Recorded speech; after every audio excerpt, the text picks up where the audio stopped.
Maths classes bye देव में आपका स्वागत है। साथियों, अब हम नंबर सिस्टम के कुछ जो बेसिक परिभाषा हैं उसके बारे में सीखेंगे। हम यहाँ पर नंबर सिस्टम यानी कि संख्या पद्धति में कुछ जो महत्वपूर्ण बेसिक परिभाषा है जिसको हमको जानना जरूरी है, आज उसके बारे में हम चर्चा करेंगे। तो सबसे पहले हम देखते हैं कि प्राकृतिक संख्या किसे कहते हैं।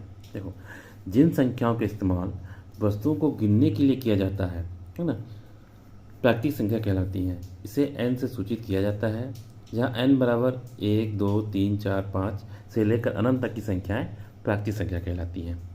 इसके बाद आते हैं पूर्ण संख्याएं, है ना। पूर्ण संख्या जिसे इंग्लिश में होल नंबर कहा जाता है।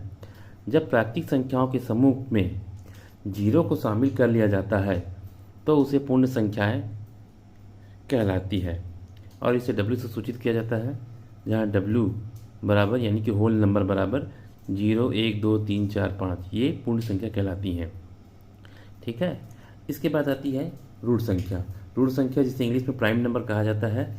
एक के अतिरिक्त वे समस्त संख्याएं जो एक और स्वयं को छोड़कर किसी भी संख्या से विभाजित नहीं होता रूट संख्या कहलाती है। जैसे कि यहाँ एग्जाम्पल उदाहरण के रूप में दिया हुआ है कि 2, 3, 5, 7, 11, 13 ये ऐसी संख्याएं हैं जो एक और स्वयं के अतिरिक्त किसी और संख्या से विभाजित नहीं होती, इसलिए हम इसे रूट संख्या कहलाते हैं। अब इसमें हम आगे देखेंगे सम संख्या। जो वे सभी संख्याएं जो 2 से पूरी तरह विभाजित हो जाती हैं सम संख्या कहलाती हैं। जैसे एग्जाम्पल के तौर पे 2, 4, 6, 8, 12, 24 ये सभी संख्याएं सम संख्या कहलाती हैं। विषम संख्या इसे इंग्लिश में हम ऑड नंबर कहते हैं। जो संख्याएं 2 से पूरी तरह से विभाजित नहीं होती उसे विषम संख्या कहा जाता है। एग्जाम्पल के तौर पे जैसे 3, 9, 11, 17, 19 ये ऐसी संख्याएं हैं जो 2 से पूरी तरह से विभाजित नहीं होती, इसलिए हम इसे विषम संख्या कहते हैं। इसके बाद आता है क्रमागत संख्याएं। संख्याओं का ऐसा श्रेणी जिसमें प्रत्येक अपनी पूर्ववर्ती संख्या से एक बड़ा हो क्रमागत संख्या कहलाती हैं। जैसे 5, 6, 7, 8 ये सभी संख्याएं अपने पूर्ववर्ती संख्या से एक बड़ा है। जैसे 6 से अपने पूर्ववर्ती संख्या 5 से एक बड़ा है, 7 अपने पूर्ववर्ती संख्या 6 से एक बड़ा है। ठीक है। अब इसके आगे हम देखेंगे पूर्णांक संख्या।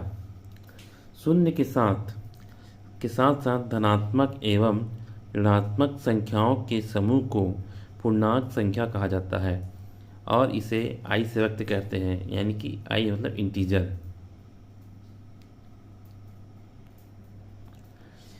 जैसे -4, -3, -2, -1 फिर बीच में 0 है, फिर 1, 2, 3, 4।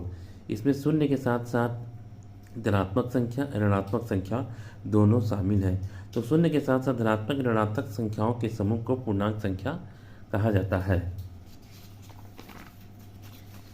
अब हम इसमें आगे देखेंगे परिमेय संख्या। वे संख्याएं जिन्हें p/q के रूप में लिखा जा सके, जहां p एवं q एक पूर्णांक है तथा q नॉट इक्वल देन 0 यानी कि q 0 के बराबर नहीं हो सकता परिमेय संख्या कहलाती हैं। एग्जाम्पल के रूप में है 1/2, 4/5, 3/4 इन्हें हम परिमेय संख्या कहते हैं। अपरिमेय संख्या वे संख्या जिन्हें p/q के रूप में नहीं लिखा जा सकता अपरिमेय संख्या कहलाती हैं। जैसे √3, √2 ये अपरिमेय संख्या है। इसके बाद आती है वास्तविक संख्या रियल नंबर। परिमेय एवं अपरिमेय संख्याओं के परिवार को सम्मिलित रूप से वास्तविक संख्या कहते हैं। तो आज हमने नंबर सिस्टम के कुछ बेसिक परिभाषा के बारे में जाना है जो आने वाले एग्ज़ाम के लिए आपके अति ही महत्वपूर्ण है। यदि आपको वीडियो अच्छा लगता है तो वीडियो को like and share and subscribe बहुत ज़रूर करें ताकि ऐसी वीडियो आपको आने वाले समय में मिलते रहे। धन्यवाद साथियों।